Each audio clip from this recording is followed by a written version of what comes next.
Seres de Ultratumba, me da mucho gusto saludarles nuevamente, esperando todos se encuentren muy bien, y si eres de México, quizá la hayas pasado excelente en estas fiestas patrias. Y es momento de seguir trayéndoles contenido a propósito de estas fechas, que estoy seguro te hará sentir incómodo y perturbado. Así que las únicas recomendaciones para este video son que no estés probando alimento justamente ahora, ni sugestionarte por lo que estás a punto de escuchar. Ustedes son las únicas personas quienes deciden si darle credibilidad a las historias o no. Simplemente yo se las presento a ustedes, amantes del terror. Así que si eres nuevo en este canal, sé bienvenido, disfrútalo y quédate hasta el final. Prepárate y ajusta el volumen de tu dispositivo, porque estás a punto de ingresar a lo más profundo del inframundo en Ecos de Ultratumba.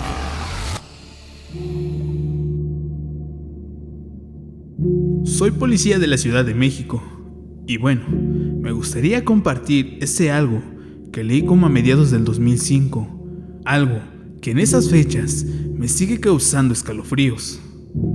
Teníamos una orden de cateo en la casa de una familia, donde presuntamente uno de sus integrantes guardaba ciertas sustancias ilícitas.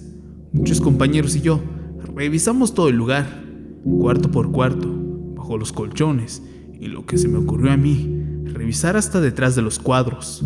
Los compañeros habían logrado su objetivo y procedieron a detener a aquel sujeto. Mientras quitaba un cuadro de un sótano, sobre la pared había una pequeña abertura donde se encontraban algunas hojas de papel enrolladas. Al principio creí que era parte de aquellas sustancias, solo que al revisarla eran algunos textos que el título llamaría mi atención. Inmediatamente lo guardé en mis bolsillos e interrogué a la familia sobre aquel escondite detrás de los cuadros, pero todo parecía indicar que desconocían completamente de aquello. Incluso dijeron que cuando lo compraron jamás había limpiado ni movido aquellos cuadros. Aquel argumento me resultó convincente y ya por la noche, cuando llegué a mi casa, revisé el texto de muchas páginas y bueno, todo fue una delegación en la cual omitiré. Corría el año 2002, justamente en épocas de fiestas patrias de nuestro país. Esther, una joven recién egresada de la Facultad de Derecho de la UNAM, le era un poco difícil entrar al campo laboral para la cual se desarrolló. Sus papás en casa no le decían nada, sin embargo, ella se sentía incómoda de no poder aportar para los gastos y decidió buscar empleo de lo que fuera, en lo que conseguía, algo en lo que pudiera sacar adelante su familia. A finales de agosto de ese mismo año, cerca de un tianguis, leyó a lo lejos un cartel donde se solicitaba empleada para una cocina económica. Esther, decidida, preguntó sobre la vacante de aquel trabajo y al instante logró quedarse. En el lugar trabajaban solamente mujeres, incluida la dueña del negocio. Entonces no veía problema, sino hasta los pocos días. Por las noticias, a diario veía cómo muchas mujeres eran encontradas sin signos vitales y con rasgos de tortura. Para las autoridades y el país en general, era una situación alarmante, que incluso hasta temían por salir a la calle.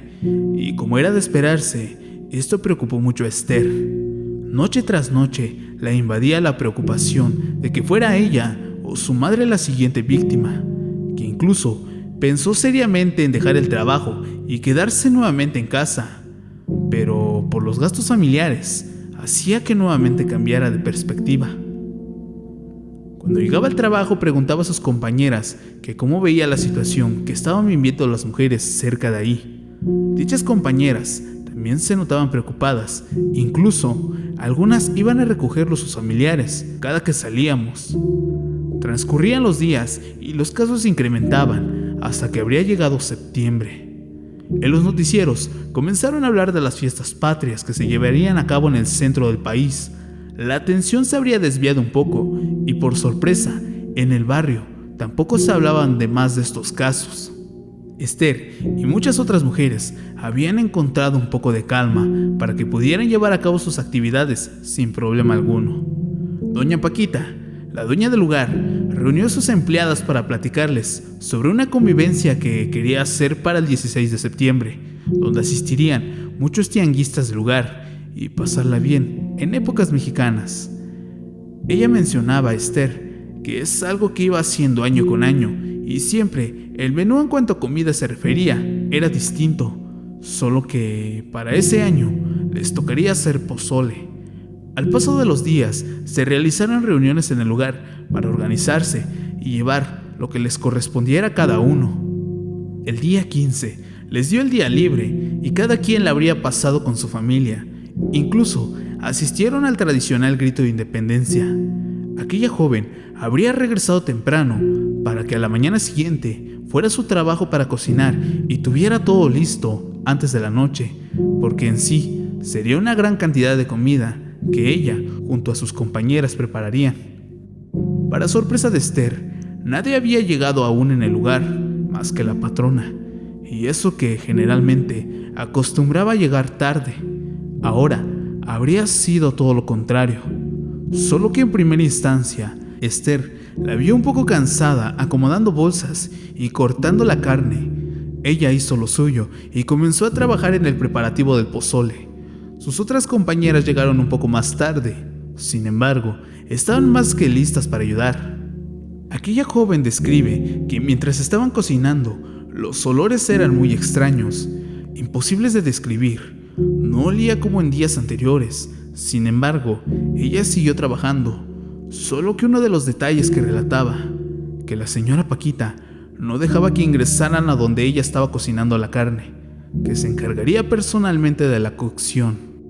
La música resonaba a las afueras del metro, cerca de donde trabajaban. Algunos bailables se presentaban, la gente paseando con vestimenta mexicana de la independencia. Todo era una verdadera fiesta. La comida estaba lista, ya solamente era cuestión de que cayeran las 8 de la noche. Poco a poco las personas se dieron cita en el lugar. Esther comentaba que no conocía a gran parte de las personas y a su vez le daba un poco de mala vibra. Al momento de reunirse, ya muy poca gente había en el lugar. Solo llegaron muchos locatarios y tianguistas, por lo cual procedieron a empezar con la convivencia. Todo normal hasta el momento, hasta que habría llegado el turno de doña Paquita para mencionar unas palabras. Las palabras de la señora básicamente agradecía por un aniversario más y por la llegada de estas fiestas patrias, y para no perder la costumbre, les llevaría hasta su mesa un plato de su tradicional pozole, mismo que realizaba con su familia desde décadas atrás. La gente en el lugar aplaudió. Esther y sus compañeras procederían a servir bastantes platos de comida, llevarlas hasta el lugar de los comensales, mientras que ella le dieron solo tamales. Muy en el fondo, no se le antojaba ni siquiera lo que ella misma con otras compañeras habían preparado. La dueña incluso la estaba animando para que probara el platillo y le diera su punto de vista. No lo logró. Incluso, ya al final, Paquita le dijo que era mejor que no lo probara. Total, que ya cuando todos estaban por retirarse del lugar, toda la gente comenzó a murmurar, mencionando que había valido la pena el compañerismo entre los comerciantes para no rajar con la policía. En ese momento, doña Paquita mostró una serie de fotos de muchas chicas, las mismas que con anterioridad Esther habría visto en los noticieros tras aquella desaparición. Después de que recordara todos aquellos rostros, escuchó decir de su patrona que la carne que contenía aquel plato de pozole era de todas aquellas chicas que vieron en periódicos y en televisión, que no había sido una tarea nada fácil. Después de esto, Esther estaba completamente confundida, pues creyó que las personas gritarían aterrorizadas por servirles carne de... ya saben. Por el contrario, todas aquellas personas aplaudían y agradecían enormemente a la señora. Incluso algunos le solicitaban que lo hiciera más seguido, porque se habrían quedado con las ganas de más, por lo que esa señora les dijo que lo organizaría en la semana con una nueva inquilina que tenían en el lugar. Esther escuchó que cerraron con llave donde se encontraba, y era una de sus compañeras que le empezó a decir que era la tradición que tenían cada 16 de septiembre y la autora de todas aquellas desapariciones de aquellas chicas sería Paquita, la dueña de aquella fonda. Solo que no habría terminado todo, que habrían cerrado con llave porque la siguiente sería Esther, y que solo le daría la oportunidad de salir corriendo del lugar, pero no serviría de nada, más que para despedirse de su familia, porque más tarde la irían a buscar y la traerían de regreso. Aquellas mujeres abrieron la puerta. Esther, aterrada, huyó de ahí, en medio de llantos y gritos, sin saber a dónde ir. Finalmente, llegó a su casa para contar lo sucedido, pero su familia no le creyó e incluso le cuestionaron que si no iría en estado de ebriedad. Hasta eso, la trataron de tranquilizar, pero Esther comenzó a despedirse de su familia porque tenía claro que ella sería la siguiente. No demoró mucho tiempo, en realidad, cuando la mamá de aquella joven vio afuera de su casa a dos tipos con un perro. Se veían bastante sospechosos y con ganas de entrar a la propiedad de Esther a la fuerza si era necesario. Sus familiares decidieron creerle a su hija, pero mientras hablaban a las autoridades y describían todo lo que estaba pasando, estos sujetos entraron y en primera, aquel perro que traían se encargaría de ellos. Esther, aterrada, se encontraba en su habitación bajo llave mientras estaba redactando todo este texto. Solicitaba ayuda a las autoridades, pero nunca le contestaron y dejaría estos textos detrás de un cuadro sobre su pared, por si llegaran a buscar algunos rastros que los llevara hasta aquellos sujetos y la fonda de aquella desagradable señora. Finalmente, en todo el texto hizo mención que ya habría entrado al cuarto aquellos tipos con su perro y pedía que su caso no se quedara impune. Lo demás ya no se alcanzó a distinguir bien. Parecía que habrían jugado con el lapicero, rayones en el cuaderno y una gran mancha roja en las hojas. Al leer todo esto, me sentí muy mal. Es como si lo hubiera vivido alguien de mis hijas o aquella misma muchacha. Tomé mis cosas y bueno, decidí salir de ahí para ir en búsqueda de información que me llevara al caso, pero lo único que encontré fueron solo reportes y una investigación a la cual se le dio carpetazo porque nadie más reclamó sobre aquella situación. Por mi cuenta, decidí ir al lugar a investigar a aquella macabra señora y todos los negocios en general. Algo se me tenía que ocurrir para atraparlos y pagaran por todos aquellos crímenes que cometieron. Solo que, al llegar al lugar, no encontré absolutamente ningún negocio con las mismas características. Ahora, todo ese espacio era un paradero de autobuses y a un costado, un pequeño gimnasio. Con algunas personas me estuve informando y preguntaba sobre la fonda de doña Paquita, ya que tenía años que no viajaba a la ciudad y que ahora tenía ganas de disfrutar la comida que ahí vendían, pero me dijeron que la señora Paquita se habría regresado a Saltillo, de donde era originaria, y el resto de los tianguistas fueron quitados del lugar porque no querían pagar rentas ni derechos de piso. Fue así que más adelante se convertiría en un simple paradero. Lamentablemente, al ocurrir esto, no pude hacer algo más allá. Con ayuda de un detective, quisimos investigar más sobre este tétrico caso. Una viejecita asesina en serie y de todos los comensales con gustos anormales a la vista de todos. Aquel detective hizo todo lo que estuvo en sus manos, pero tampoco pudo llegar tan lejos. Y lamentablemente, quedará como un hecho olvidado para el país, del cual nunca se nombró en periódicos ni en noticieros. No se crean, hay momentos donde suelo darme algunas vueltas al lugar para ver si regresa aquella señora, que quizá también habría terminado con Esther.